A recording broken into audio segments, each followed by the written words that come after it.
What's up, guys? It's Coach Grant with First Down Training, and today we're going to be breaking down some of the things that Division One wide receivers add to their route running that makes them stand out to a Division One college coach and helps them play at this level. So I hope this video helps you guys out. Hope we could teach you a few new things. But also, fellas, if you're a wide receiver and you would like an off-season daily gym workout schedule to follow, check out that very first link in the description below for our 4-month-long wide receiver gym workout plan. You will get 16 weeks of daily gym exercises you can do to improve your speed, your explosiveness, your power, everything the wide receivers need to perform on the field, all bundled together in this plan. We give you the exact sets and reps, examples of each exercise, the work. So check out that very first link below if you're interested, fellas. Let's get started with this video. So this first route here is going to be from Rashad Bateman in college. And one of the things that so many D1 wide receivers can do, and what so many coaches are looking for now, is the attention to detail with their routes. So he's obviously running a post route versus press coverage here, right? So we got press coverage. He works the release to the outside, gets the DB to widen, and he takes the inside release. Now,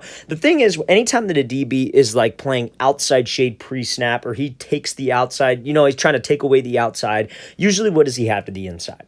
He has inside help. So like the attention to detail on this route that you need to focus on if you were in this situation is getting skinny. And honestly, you should be getting skinny on every single route. So what does getting skinny mean? That is essentially like you're trying to go hip to hip with the DB. You're trying to get into his cushion the best you can on the stem of the route. So you see this all the time. The stem is honestly what's going to get you open, fellas, because what he does, if he goes here, Bateman attacks him off the platform, goes inside, but he keeps running away from him and then just rounds off into his post.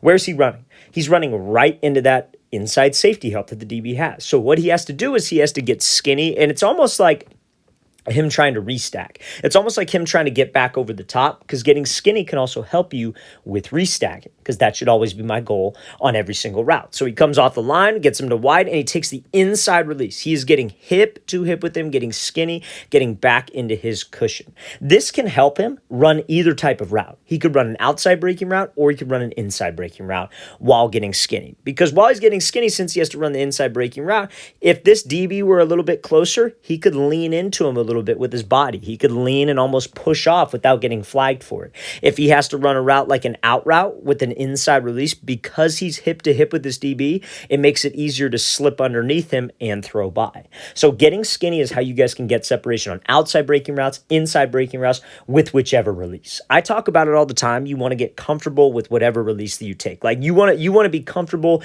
running a post route with an inside release or an outside release. And getting skinny off the line is how we can do that. Now, mechanically, when you want to try to get skinny, it's very important that you keep a low pad level position. A lot of guys will work a release. They'll get a DB to move off the line. But after the release, they'll stand up and pop their chest up. And when you stand up, it's obviously harder to make a sharp change of direction. Think of it like you're in your house and you're trying to run down a hallway and you take a hard left. If you're up tall, you're probably going to skid across the floor. You maybe get low, you slow your speed down a little bit. By getting low, you'll make a tighter cut. It's just the same thing. It's just how the body works, fellas. Let's play this thing again, full speed one more time. So make sure D1 level wide receivers, fellas, they are able to pay attention to detail on the routes, and getting skinny is one of those things.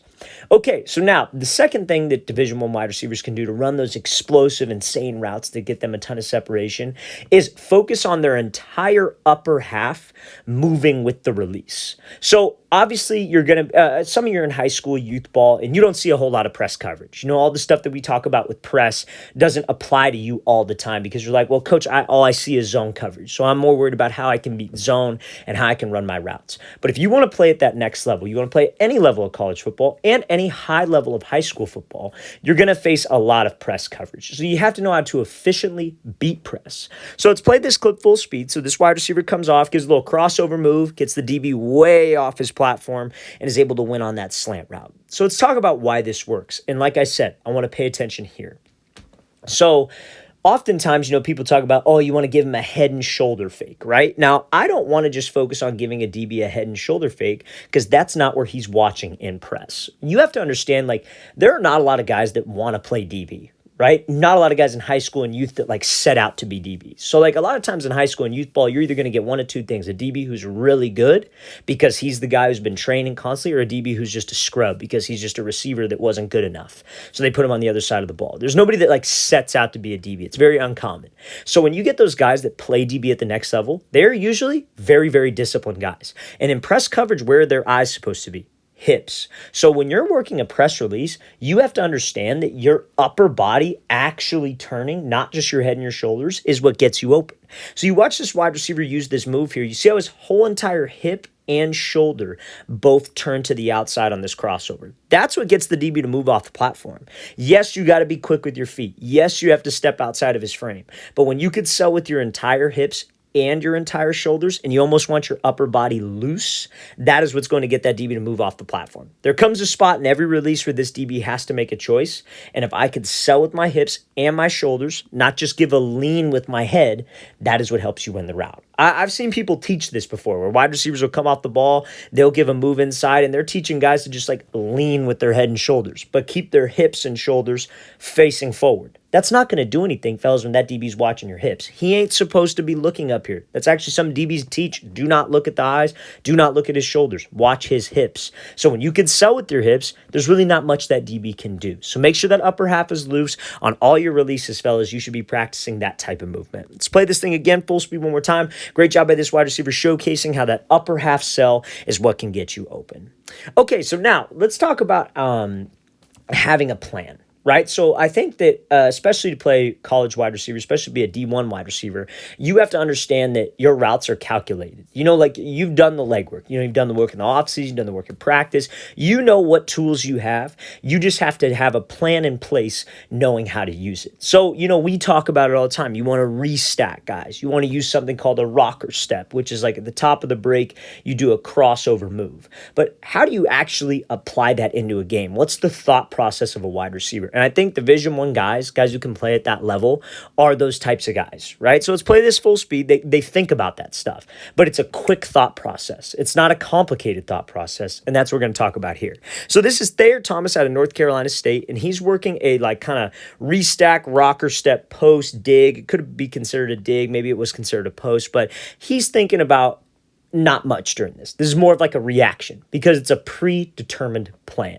It is something that he has got into his head that, okay, when I'm running this route and I see this type of coverage look, I am going to do this, or I'm going to try to do this. And if he takes it away, I'll react like this. You have to have a simple thought process when it comes to your routes, when again, you're going up against a talented, maybe sometimes physical, and disciplined DB. So we got inside shade press coverage here, and he has to run a dig. So we got to understand a couple things about this route. Number one, spacing is important, especially when you're out of the slot. So for all you slot wide receivers listening to this, your spacing is incredibly important on your routes. You cannot run a dig route and just try to run to the inside because this DB will just get hands, he will keep his leverage, and you'll get rerouted across the field, which is never good when you're out of the slot. So you have to keep your spacing. On paper, this route is drawn up like this. So we have to try to simulate that the absolute best way we can. So if this DB's inside shade, we probably have to take what he gives me with an outside release, which can be uncomfortable, but that's where having a plan comes into play. So what Thayer Thomas does is he attacks this guy's leverage. He threatens him to the inside. Again, look at his hips and shoulders, both turning, stepping outside his frame. That's what can get that DB to hold to the inside. Now he's taking an outside release on an inside breaking route. Very similar to what we talked about in the very beginning, attention to detail. So what does he have to do? He's got to get skinny, right? He can't try to run away from this guy because if he tries to run away and this DB's here, there's too big of a gap. And no matter what he tries to do, that DB can recover. So you see, he works off the line, he gets skinny. So his plan off the line was, okay, I'm going to attack him inside, take the outside release, and work to stack. Okay, so now when he gets to that stack position, what does he do? He throws a little move to the outside, little body fake to the outside, gets some separation, and now he wins. And he's got spacing on the route.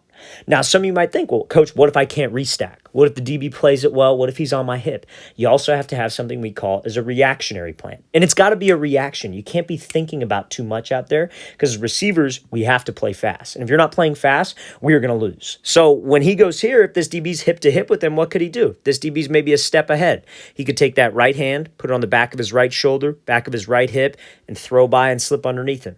Same thing. Kept spacing, kept timing with the QB, and you ran the route how it was drawn up. So let's play this full speed. So again, fellas, the reason why I bring this up, to play receiver against disciplined DBs at a high level of football, it's a plan. It's not just, okay, I go out there, I get a route, I'm just going to kind of just go with the flow. Can't do that. High school, you probably get away with it because you're being a better athlete than everybody else.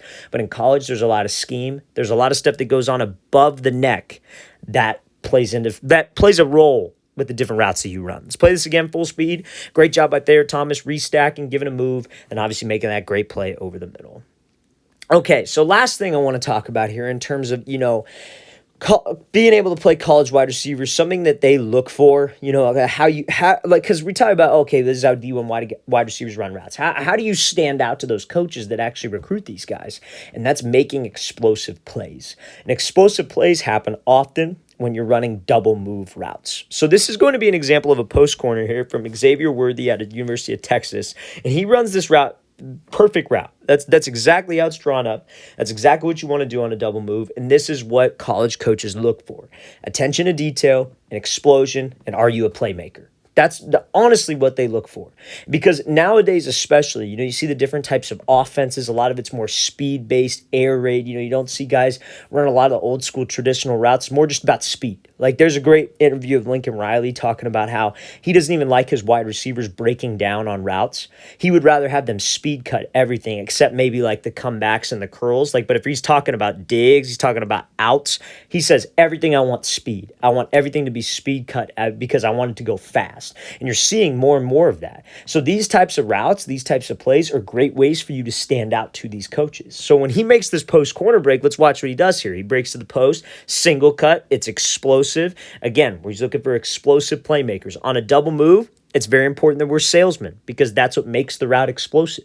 You have to commit your hips. You have to commit your shoulders. You got to run hard to the first part of this break because that is that's what will get the DB to commit to it. And that's what will get him to try to undercut it and make the route look explosive. When you're committed and you're running hard, that cut for you to change direction has to be explosive. And that's what can stand out on film. So being an explosive playmaker is what will get you in the door, in the conversation to play college football. And you have to showcase this on your film. Because trust me, fellas, I would rather have you run a post corner that was explosive, you got a ton of separation, maybe you catch it, bad throw from the QB, you don't score a touchdown, than watch a wide receiver just run past a guy and go catch a fade. Because that's the mistake a lot of you young guys make, is that you'll make a highlight tape, you'll put all your touchdowns first, but not the explosive plays. The explosive plays are what matter. Not every highlight has to be a touchdown. It has to just stand out. Because you could have 5 touchdowns on the year, but make 50 explosive plays that get you into the red zone, and you'll probably go play at Division I level. But if you have 50 touchdowns, but they're just wide open plays, how do I know that you're actually a good wide receiver? I don't. 50 touchdowns is obviously ridiculous, but you know what I'm trying to say. So make sure that we're showcasing that when I'm putting out my film. Let's play this again, full speed one more time. Great job by Worthy, showcasing that post corner, showing that he's a very explosive wide receiver to play at that D1 level. All right, fellas, really want to thank you for watching. Really appreciate it. If you guys have any questions at all, don't hesitate. Leave those in the comment section below. Always appreciate the feedback. It's always great to hear from you guys. And again, fellas, if you'd like a 16-week wide receiver gym workout schedule, check out that very first link in the description below. I'll see you guys next time.